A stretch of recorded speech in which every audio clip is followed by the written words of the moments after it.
Stocks on the editor's radar.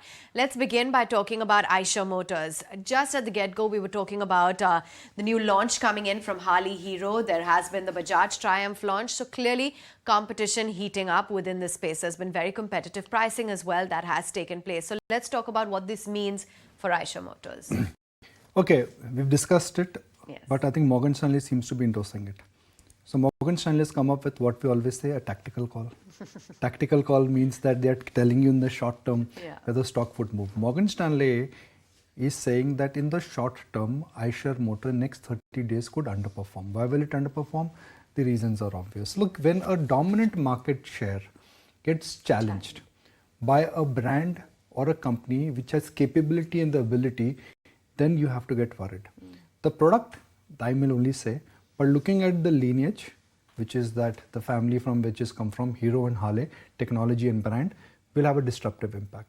Frankly, if you look at the Eicher stock, Avan, the glory days are over. Last 5 years, the stock has done nothing. This may not be such a big turn moment for Hero Motor, because for them, it's not going to be moving the needle immediately in FY24, dheere dheere hoga.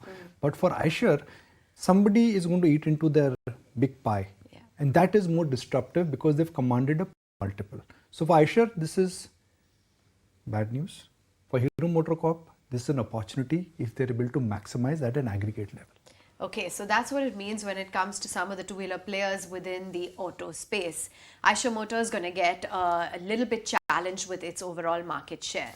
Moving right on then, after IDFC Bank's amalgamation, there's IDFC IDFC First, and that's the other big one that the street as well will be looking at in terms of the overall merger and what exactly it means for the shareholders as the amalgamation completes this year. See, I was looking at the swap ratio, the change which will happen in the book value, and probably the simplification process. I think it's a win-win for both.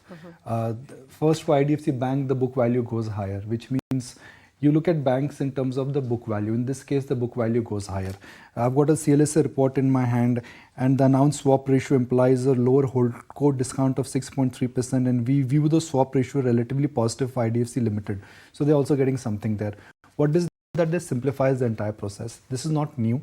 In December 2021, the market knew that the board had already announced that. But what this technically means, that this technically will have an impact on flows, which is what we should look at, in the short term. The MSCI changes will automatically have an impact on IDFC First stock would move. So for IDFC First, the bank here, I think the book value increases and the potential flow also increases. That is the function you need to look at in the short term, and reduction in share count eventually is good. We must recognize, Avan, that IDFC Bank as a franchise, they've really made a comeback. The stock has seen a linear run up. A lot of confidence is coming back. So rather than just getting obsessed with this entire merger, what we must understand, what is the trajectory of the bank. So what will happen to the merger in the short term and flows is technical function. But ultimately, the stock and the bank, I think, is on a different growth plateau. And they are in a differentiated growth plateau in last 2 or 3 quarters. The management has demonstrated that. For me, that is more important rather than looking at the merger ratio. Because you have had close interactions, and that's Exactly. So they are firing full cylinders now, and FY24 will definitely be better. So that's point one, the medium-term picture. Short-term, the merger ratio, I don't think there is anything negative here. For IDFC Bank, the book value goes higher, and then the flows automatically will go up also. Okay, there you have it. Stocks on the editor's radar, Eicher. Oh yeah, absolutely.